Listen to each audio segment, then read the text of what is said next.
Crypto currency में हम start करते हैं। पिछली बार हमने देखा था कि क्रिप्टो करेंसी एक दो नहीं है, दुनिया में आज मोर देन 20,000 क्रिप्टो करेंसीज है, 20,000 से ज्यादा।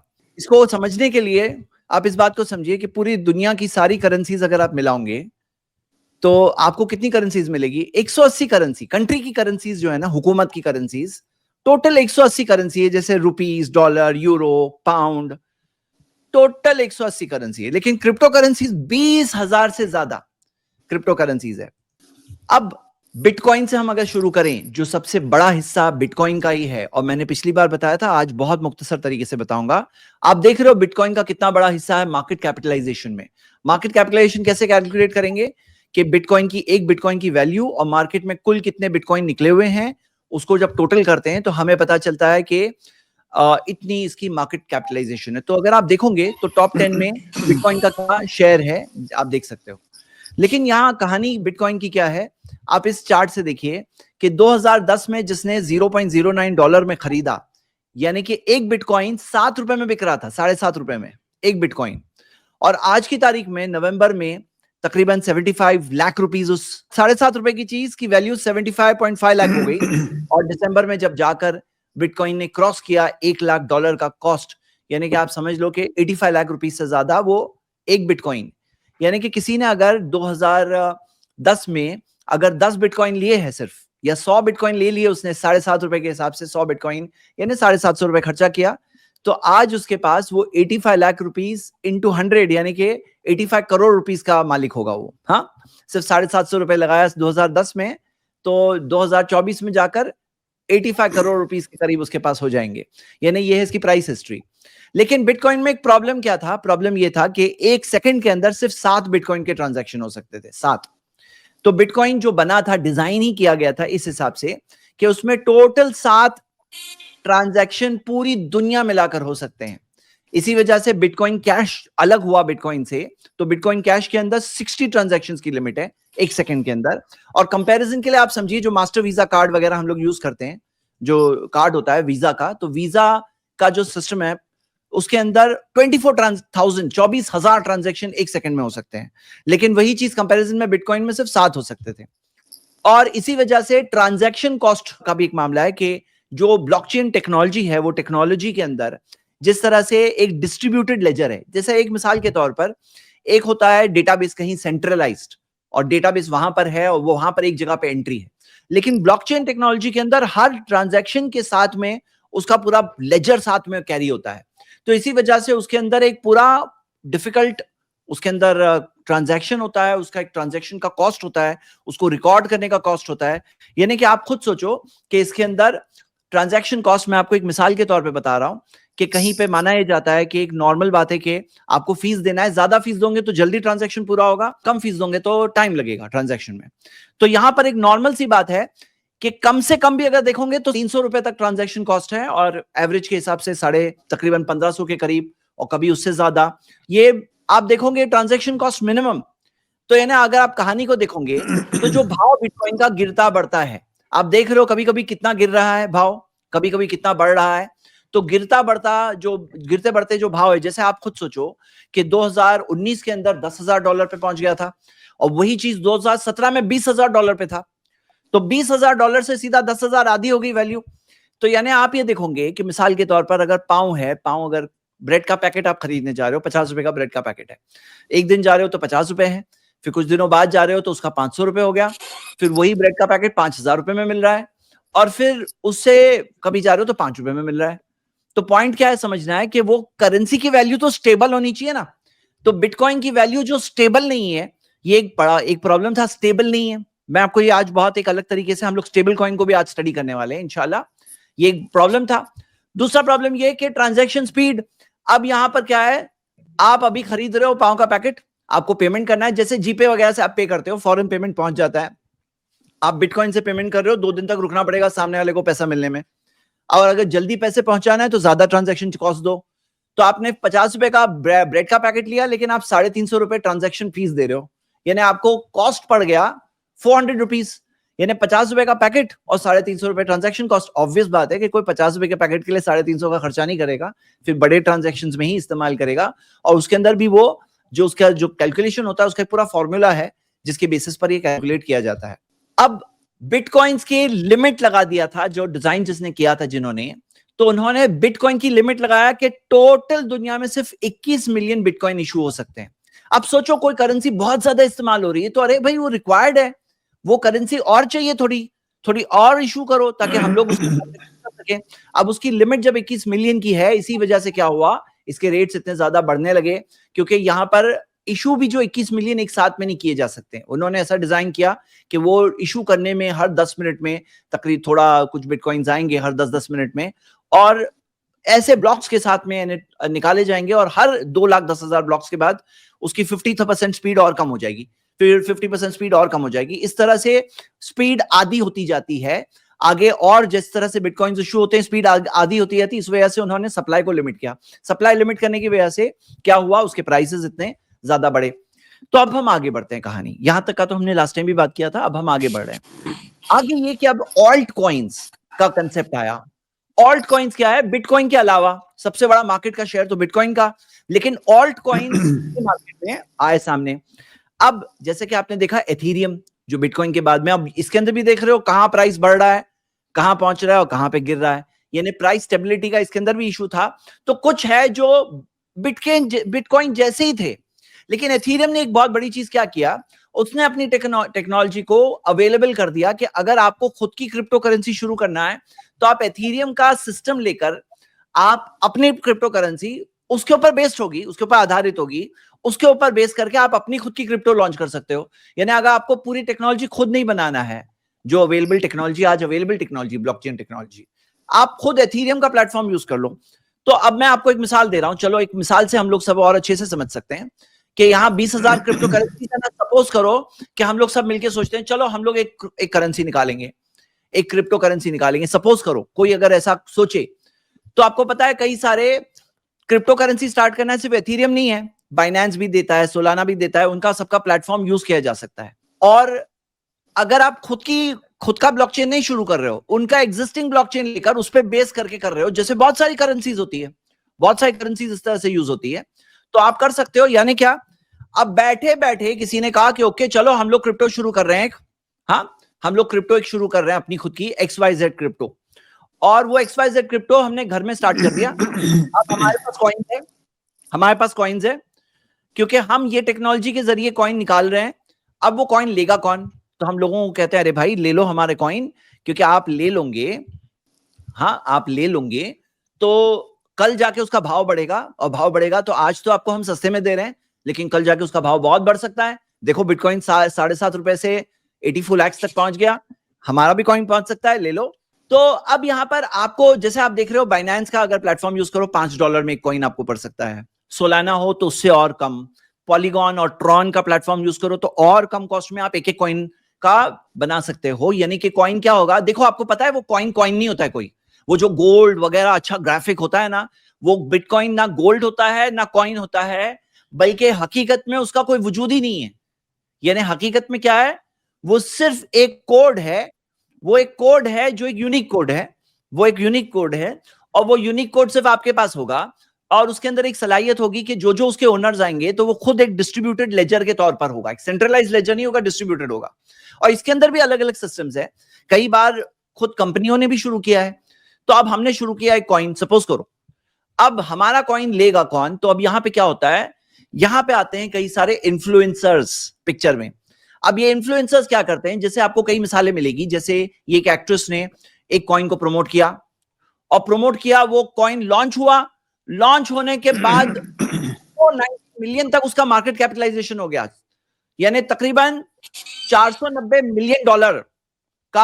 मिलियन का कैपिटलाइजेशन हुआ, और फिर फटाक करके गिर गया, 26 मिलियन पे आ गया। तो जो लोगों ने पैसे लगाए थे 490 बनाने में, उनके पैसे की 95% वैल्यू डाउन, 95% वैल्यू डाउन।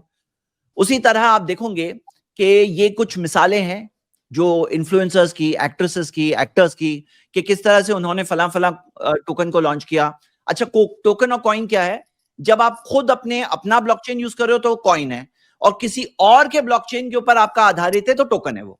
तो आप टोकन लॉन्च करना है तो ऐसे ही लॉन्च कर सकते हो, कोई इतना बड़ा मुश्किल चीज नहीं है। तो ये सारी चीजें आप देखोगे कितनी सारी मिसालें हैं कि 90% वैल्यू गिर गई उसके ऑल टाइम हाई से 90% डाउन। तो पैसे लोगों ने लगाए और लगा करके देखे, अरे भाई एक लगाए थे उस किस कदर डाउन हो गया। हाँ, अब एक यहां तक आके आप इलॉन मस्क और टेस्ला के ऊपर भी इल्जाम लगाया गया। क्या है कि क्या हुआ, इलॉन मस्क ने जब भी ट्विटर पोस्ट किया डोगे कॉइन के ताल्लुक से, हाँ, और डोगे कॉइन की वैल्यू क्या है, किस कदर बढ़ी कि इलॉन मस्क के जो प्रमोशंस की वजह से 36,000% 36,000% बढ़ गया 2 साल के पीरियड में। और फिर उसके बाद में क्रैश हो गया। तो लोगों का ये था कि भाई इलॉन मस्क कितना प्रमोट कर रहा था, उसका क्या बेनिफिट था। तो लोगों ने उसके ऊपर जैसे एक इल्जाम लगाया और टेस्ला पे इल्जाम लगाया कि वो लोग इस तरह से बढ़ा करके गिरा रहे हैं। क्योंकि अब यहाँ क्या है, अब हम लोग बैठे हैं, हम लोगों ने स्टार्ट कर दिया एक कॉइन, और हमने कॉइन बढ़ा करके लोगों को, पहचान वालों को कहा, फिर प्रमोट किया, बहुत अच्छा कॉइन है, बहुत अच्छा कॉइन है, लो बहुत प्रॉफिट होगा। फिर लोगों ने लेना शुरू किया, भाव बढ़ना शुरू हुआ, भाव बढ़ गया तो हमने बेच दिया ताकि भाव गिर के हम अभी उसमें अपने पैसे कमा ले, बड़े हुए भाव में पैसे कमा ले। इसकी कितनी सारी मिसालें हैं, हाँ, कितनी सारी मिसालें हैं। तो यहाँ पे ये चीज इस दुनिया में होती है। अब मैं आपको कहानी बता रहा हूं ताकि आप समझो कि इसके अंदर रियल प्रॉब्लम क्या है। आगे अब आते हैं स्टेबल कॉइन्स में। अभी तक हम लोग क्या कह रहे थे कि देखो ये जो क्रिप्टो करेंसी है गवर्नमेंट ने बैक नहीं किया है। जैसे आपकी जो रुपये की नोट है, बोले वो भी तो कागज है, हाँ, लेकिन उसके ऊपर देखो ये गवर्नमेंट बैक करती है। जैसे गवर्नमेंट वादा कर रही है ना कि मैं होल्ड करने वाले का प्रॉमिस, हाँ, लीगल टेंडर है ये। हाँ जी फौज भाई जी, क्या बोल लीगल रहे थे टेंडर की बात, लीगल टेंडर कहते हैं इसको। बिल्कुल। अब यहाँ पे क्रिप्टो करेंसीज कोई गवर्नमेंट बैक नहीं कर रही है, ना एसेट बैक कर रही है। तो वो लोगों ने क्या किया, स्टेबल कॉइन का कंसेप्ट लाए। स्टेबल कॉइन के कंसेप्ट को हम लोग आज देख रहे हैं, क्योंकि लास्ट टाइम जब हम लोग, मैं प्रेजेंट कर रहा था तो कुछ लोग स्टेबल कॉइन्स की मिसालें दे रहे थे। स्टेबल कॉइन क्या है, एक ऐसी क्रिप्टो करेंसी है जो दूसरी चीज से पैक्ड है, चाहे कोई करेंसी से पैक्ड हो। यानी क्या सुनिए, अब हम लोग पिछली मिसाल में हवा में बैठे हुए खाली निकाल दिए थे ना अपना क्रिप्टो करेंसी, और 20,000 क्रिप्टो करेंसी ऐसी तो मतलब निकली है। तो अब यहां पर ऐसे निकली, यानी कुछ ऑफकोर्स कुछ ने अपना खुद का यूज किया है, कुछ ने कुछ टोकन्स है, कुछ कॉइन्स है। चलिए, अब यहां पर स्टेबल कॉइन का कंसेप्ट क्या है कि हम लोगों को कहते हैं, अच्छा सुनो लोगों, आप हमारा ये XYZ कॉइन लोगे ना, ये XYZ कॉइन जब आप लोगे तो हर कॉइन के बदले में हम $1 के बराबर रख रहे हैं, हम $1 उसका साइड पे रखेंगे। यानी 10 कॉइन आपके पास इशू किए तो $10 हमने साइड पे रखे, डिपॉजिट में डाल दिए, सेफ्टी गवर्नमेंट उसमें डाल दिए। 10 कॉइन दिए तो 10 कॉइन हमने आपको दिए तो हमने उसके $10 साइड पे रख दिए, और हम इसको स्टेबल रखेंगे इसकी वैल्यू। यानी क्या कि ये $1 के बराबर रहेगा, इसकी वैल्यू $1 के बराबर रहेगी, और हम उसी हिसाब से मेंटेन रखेंगे। और आपको अगर हमने 1,000 कॉइन्स इशू कर दिए तो $1,000 साइड पे रख दिए। अब ये है करेंसी। अब कभी कभार ऐसा होता है, यानी कि फियाट बेस्ड कॉइन्स, यानी फियाट करेंसी जो होती है, डॉलर है, रुपी है, यूरो है, पाउंड है, ये करेंसीज के ऊपर बेस कर दिए। या तो कोई कमोडिटी के ऊपर सोना हम रखेंगे, उतना सोना, या तो दूसरी क्रिप्टो करेंसी उसके बदले में रखेंगे, हाँ, या तो कुछ फाइनेंशियल इंस्ट्रूमेंट हो। और कभी कभार क्या होता है, जिसको कहते हैं एल्गो बैक्ड एल्गोरिदम, उसके पीछे एक एल्गोरिदम होता है जिससे वो बैलेंस करता है, और उसकी कहानी मैं आपको अभी बताने वाला हूं। तो यहां हम ये देखते हैं कि इसके अंदर स्टेबल कॉइन्स में प्रॉब्लम क्या है। प्रॉब्लम ये है कि ट्रांसपेरेंसी। अब हम लोग तो बोल रहे हैं कि हमने रखा है, कौन जाके चेक किया कि हमने सचमुच रखा है नहीं रखा है। आप देखोगे कोई और नहीं, खुद तीतर की कहानी देखो, तीतर की कहानी यहां पे मैं आपको बता दूं। तीतर आपको पता है रेप्यूटेड, यानी स्टेबल कॉइन्स के अंदर सबसे रेप्यूटेड स्टेबल कॉइन्स में से एक है, तीतर है, और जो दूसरे हैं। तीतर की कहानी है कि तीतर के पीछे लोग पड़े हुए हैं कि भाई ऑडिट तो करके बताओ कि तुमने रखे हो, तुम कह रहे हो कि हाँ रखे हो, जितने हमने इशू किया उतने डॉलर्स रखे हैं, ऑडिट करके बताओ। तो ऑडिट करके बताने तैयार नहीं है, ट्रांसपेरेंसी नहीं है। यानी क्या कि मिसाल के तौर पे तीतर को उन्होंने इशू कर दिया इतने कितना है, $118 बिलियन, 118 बिलियन, $1 बिलियन, $1 बिलियन कितना होता है, 100 करोड़, यानी कि डॉलर्स की बात हो रही है। $118 बिलियन के तीतर जो निकले हुए मार्केट में, तो $118 बिलियन का बोलते हैं टाइम बॉम्ब है, टाइम बॉम्ब। क्यों? क्योंकि तीतर के पीछे पड़े हुए हैं कि भाई तुम कह रहे हो कि तुमने रखे हो, बैक्ड है, ये स्टेबल कॉइन है। तो यहां पे तीतर उसको कंप्लाई नहीं कर रहा है, बहुत टाइम से कंप्लाई नहीं कर रहा है, बहुत डार्क शेडोज उसमें है। और ये चीज लैक ऑफ ट्रांसपेरेंसी, ये एक फर्स्ट प्रॉब्लम है जो हम देख रहे हैं कि स्टेबल कॉइन्स में, कि रखे हैं नहीं रखे हैं किसको क्या पता। हो सकता है किसी ने शुरू में रखा हो, फिर बाद में क्या हुआ कि और ज्यादा कॉइन्स इशू कर दिया, ऐसा हुआ है पास्ट में।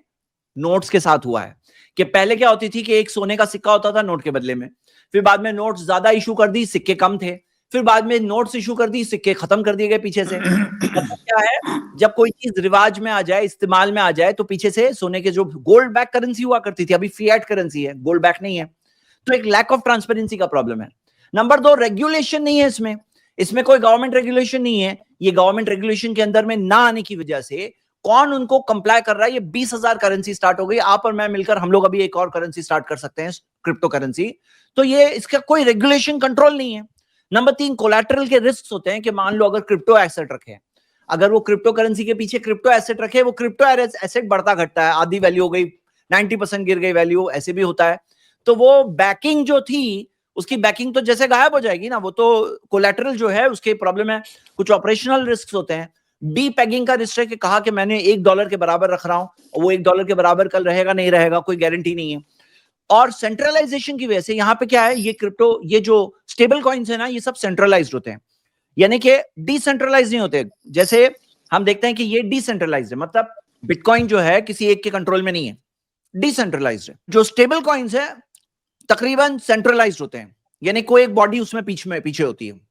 जो एक बॉडी होती है वो क्या मिसमैनेजमेंट करेगी, कभी मान लो कि उसके ऊपर कोई गवर्नमेंट एक्शन हो गया, तो इतने सारे करोड़ों अरबों खरबों रुपए जो लगे हुए उनकी करेंसी पे, वो उसका क्या, वो इन्वेस्टर्स का क्या, वो होल्डर्स का क्या। मतलब ये अगर कोई गवर्नमेंट एक्शन इनके ऊपर हो जाए, इशूअर कुछ रेगुलेटरी एक्शन हो जाए इस कंपनी के ऊपर, तो उनका क्या। और एक ही जगह पे है ना, तो एक ही जगह से कंट्रोल होने की वजह से अकाउंट्स में प्रॉब्लम हो सकता है, कुछ एम्बेजल हो सकते हैं, कुछ ब्लॉक हो सकते हैं, अनऑथराइज्ड थर्ड पार्टी एक्सेस कर सकते हैं, देख सकते हैं। और इसके अंदर ये भी तो हो सकता है जो गवर्नमेंट्स में होता है कि ज्यादा गवर्नमेंट छाप देती है नोट्स, इसकी वजह से इन्फ्लेशन हो जाता है, यानी कि पैसे की वैल्यू गिर जाती है, ये भी तो कुछ हो सकता है। सेंट्रलाइजेशन के सारे प्रॉब्लम्स है। अब ये स्टेबल कॉइन्स आप देखोगे, ये जो आज दुनिया में सबसे फेमस जो स्टेबल कॉइन्स है, लेकिन ये क्रिटिसिज्म्स देखिए लास्ट लाइन में, कि ये सारे क्रिटिसिज्म्स है इन स्टेबल कॉइन्स के ताल्लुक से भी। यानी ऐसा नहीं है कि ये दुनिया क्रिटिसिज्म से पाक है, शफाफ है, पूरी क्लियर है, पूरी ट्रस्टवर्दी है, पूरी आंखें बंद करके आप भरोसा कर सकते हो, ये ऐसा मामला नहीं है।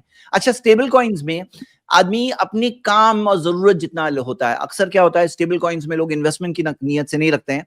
मतलब इन्वेस्टमेंट क्यों करेंगे जब उसका वैल्यू ही स्टेबल रखी जा रही है, $1 के बराबर रखी जा रही है, तो उसमें इन्वेस्टमेंट करके क्या फायदा, ये भी एक बात है।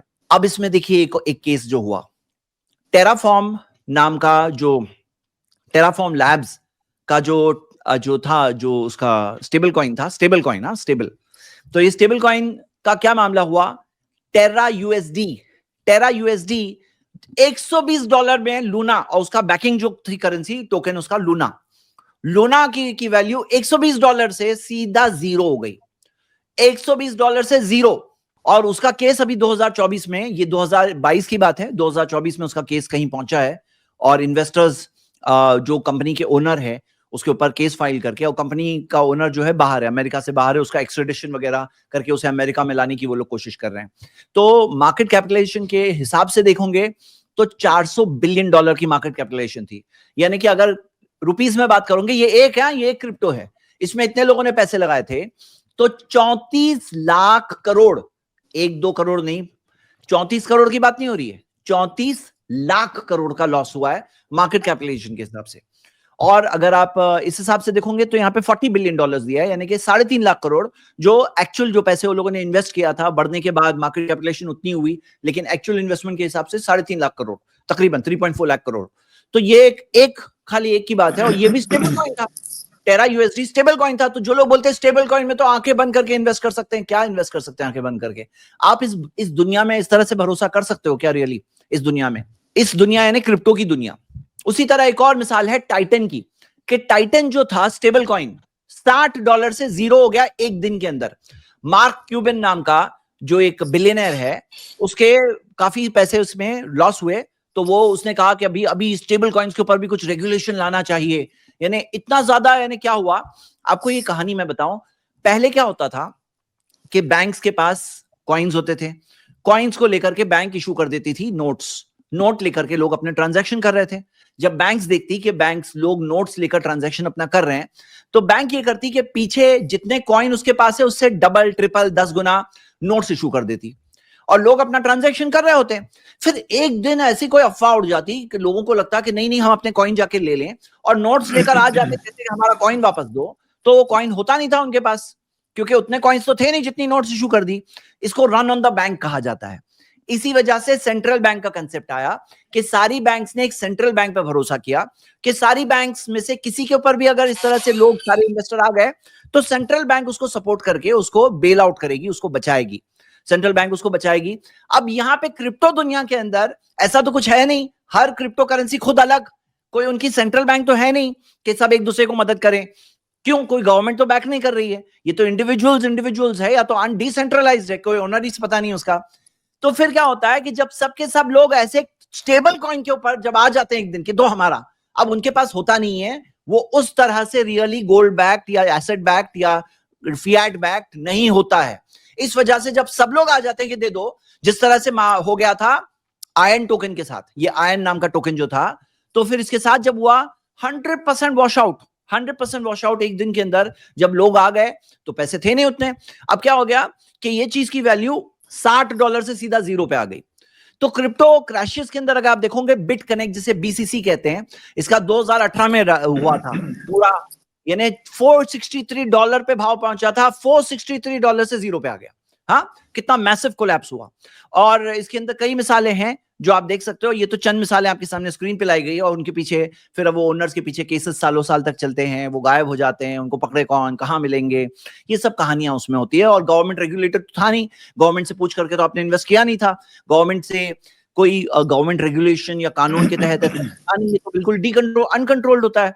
हाँ, उसी तरह मैंने टीथर का बताया। अब एक जैसे मैं मिसाल बता रहा हूं, डीजेड नाम का जो स्टेबल कॉइन है, इसकी एक दिन अभी हुआ ये था कि एक दिन सडनली $1 पे पेग्ड एट $1 है, सडनली $0.13 पे आ गया। मतलब एक कहानी, एक बात समझने के लिए कि स्टेबल कॉइन का ये मामला होता है, ऐसे ही सडनली हो जाए। और अगर आप देखोगे दूसरे प्रॉब्लम्स में हम लोग देख चुके हैं, हैकिंग का प्रॉब्लम है, क्योंकि प्योरली ऑनलाइन दुनिया है। अब ये जो है जैसे वजीर एक्स, इंडिया का जो कहा जाता है इंडिया का सबसे बड़ा क्रिप्टो करेंसी एक्सचेंज, उसके अंदर हैकिंग की वजह से $230 मिलियन के फंड स्टोलन हुए। किसके? इन्वेस्टर्स के पैसे उनके वॉलेट से गायब हो गए। हाँ, वॉलेट से गायब हो गए हैकिंग के जरिए। कौन जिम्मेदार है? हाँ, कौन जिम्मेदार है? तो ऐसे देखा जाता है कि अब यहाँ पे बहुत बड़ा प्रॉब्लम क्या है ना, सुनिए, जो शेख ने भी बताया, ये तो एक प्रॉब्लम था, हैकिंग में एक्सपोज हो जाना। एक और प्रॉब्लम है जो इलीगल ट्रांजैक्शंस। अब एक बात को समझो मेरे ब्रदर्स एंड सिस्टर्स, यहाँ पे क्या मामला है ना, हम लोगों ने जैसे एक मिसाल लिया ना कि हमने खुद का करेंसी शुरू की, हमने अपनी खुद की करेंसी शुरू की, हो सकता है स्टेबल कॉइन होगी, हो सकता है नहीं होगी, ठीक है। अब भाई कोई भी जाके अफवाह मत उड़ाना कि वो स्टार्ट कर रहे हैं एक मिसाल दे रहा हूं मैं। चलो हम लोगों को हटा देते हैं, मिस्टर एक्स शुरू कर रहे हैं, मिस्टर एक्स ने एक अपनी करेंसी शुरू की। अब पता है आपको मिस्टर एक्स को क्या चाहिए? मिस्टर एक्स को चाहिए, क्या चाहिए? उनको चाहिए कि लोग मेरी करेंसी ले और उसके अंदर ट्रांजैक्शंस हो, उसके अंदर ट्रांजैक्शंस हो, ये वो चाहते हैं। ये जो ट्रांजैक्शंस वो चाहते हैं कि हो, अब थोड़ा तो बोल कन्विंस करेंगे, भाई ले लो, आप प्रमोट करेंगे, पब्लिसिटी करेंगे, वो कर लिए।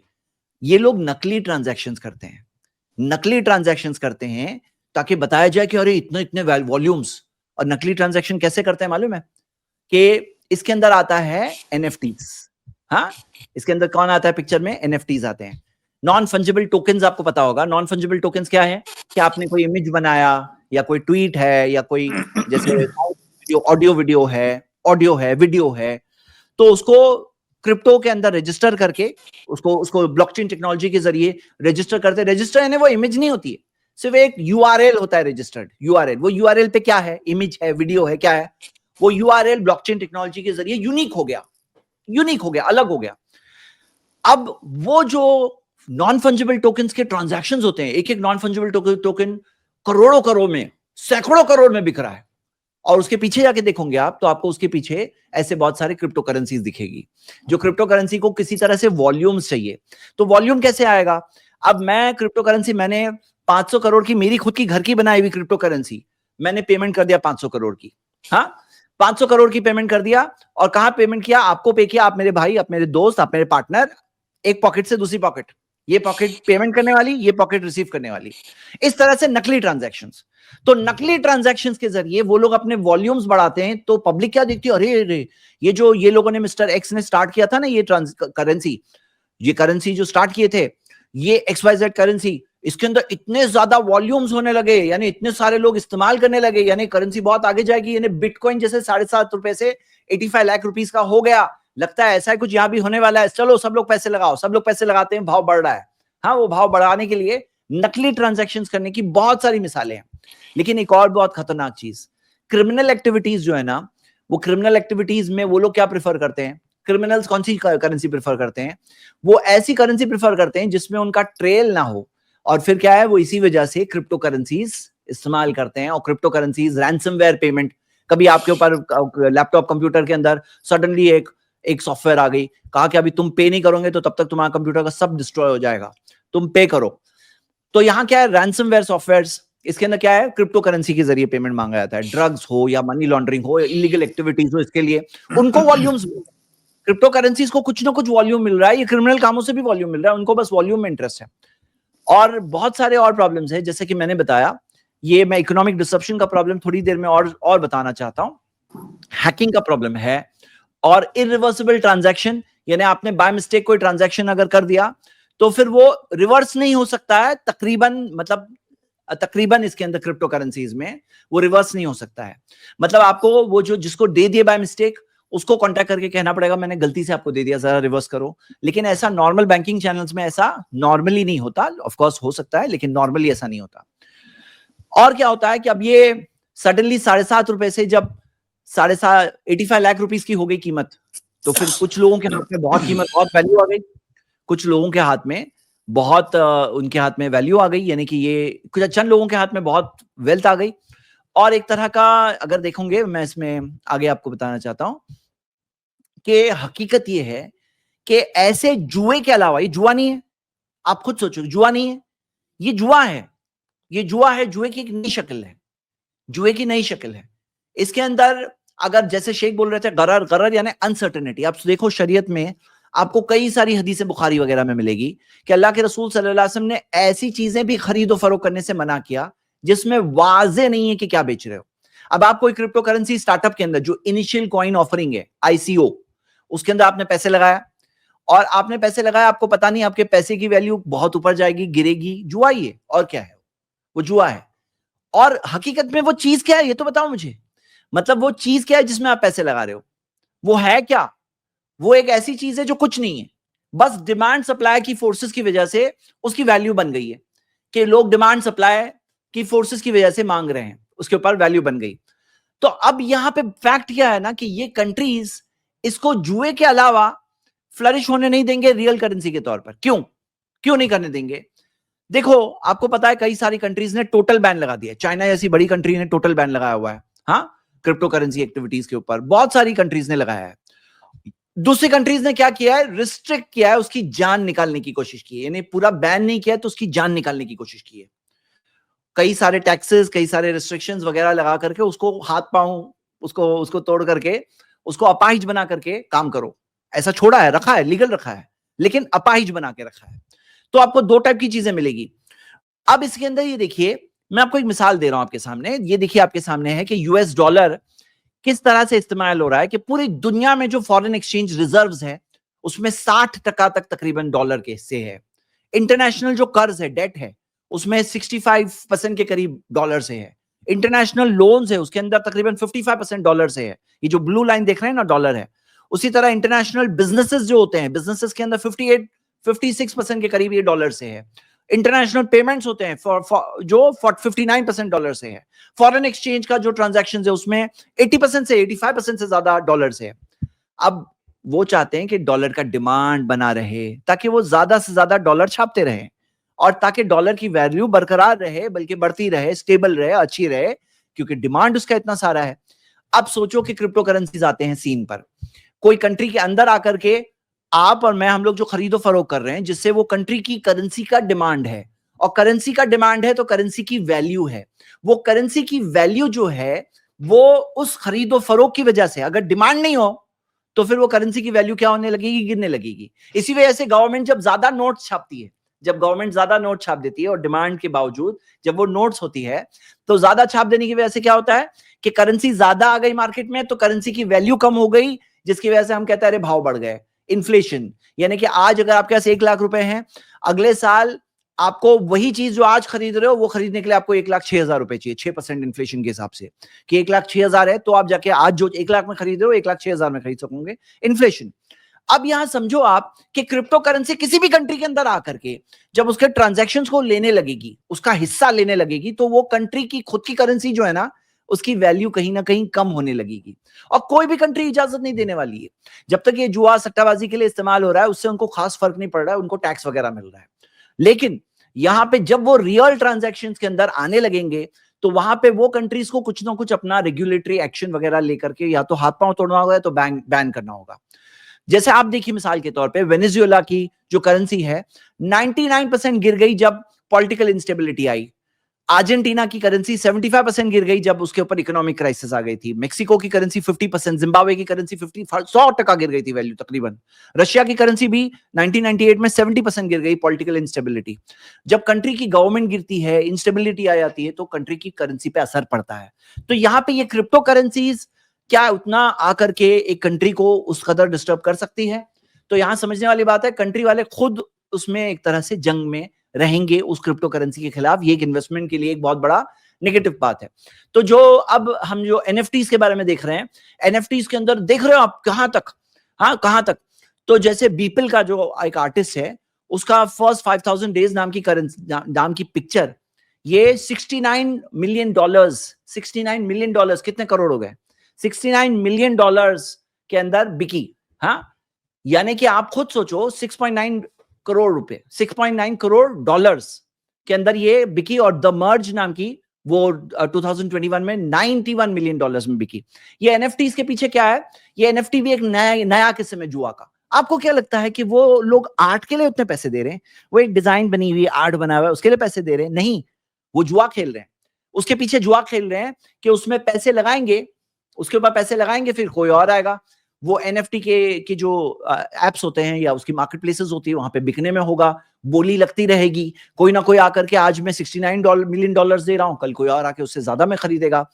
और दूसरी चीज इसके पीछे क्या है कि ये एनएफटीज के जरिए ट्रेडिंग वॉल्यूम मिल रहा है किसको? ऐसी क्रिप्टो करेंसीज को। इसकी बहुत सारी मिसालें हैं, क्योंकि बीपल के अंदर खुद आइडेंटिफाई किया गया कि जिस आर्टिस्ट को जिसने पेमेंट दिया था, पेमेंट देने वाला एक इंडियन था, इंडियन ओरिजिन पर्सन था, इंडियन ओरिजिन का पर्सन। तो उसने जिसने पेमेंट किया बीपल के जो आर्टिस्ट को, वो आर्टिस्ट उसकी कंपनी के अंदर, हाँ, उसके क्रिप्टो करेंसी, उसने खुद क्रिप्टो करेंसी लॉन्च किया है, उसकी क्रिप्टो करेंसी के अंदर वो पार्टनर के तौर पर है। तो मतलब ऐसी ऐसी चीजें भी, जो फ्रंट में दिख रहा है कुछ कितना बड़ा ट्रांजैक्शन हो रहा है, बिहाइंड द सीन क्या हो रहा है, ये सारे धोखे की दुनिया है। और ये एनएफटीज तो क्लियर कट एक टाइप का जुआ है। शेख डॉक्टर नसीम एनएफटीज के ताल्लुक से भी अपना जो तहकीक बताएंगे इंशाल्लाह। तो ये हमने चंद चीजें देखी इस पूरी दुनिया के बारे में।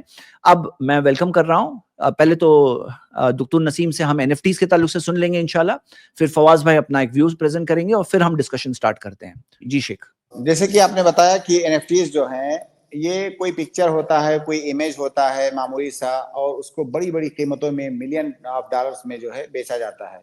तो हकीकत में वो उसकी कीमत नहीं होती है, खरीदने वाला भी जानता है, बेचने वाला भी जानता है। तो सबसे बड़ी जो खराबी है, जो आपने इशारा किया, कि ये दरअसल जुआ की एक शक्ल है। अब उसको जुआ कह करके नहीं खेला जा रहा है, उसे एक नई शक्ल दे दी गई है, वरना ये जुआ ही की एक शक्ल है। इसके अलावा इसके अंदर और कई खराबियां होती हैं।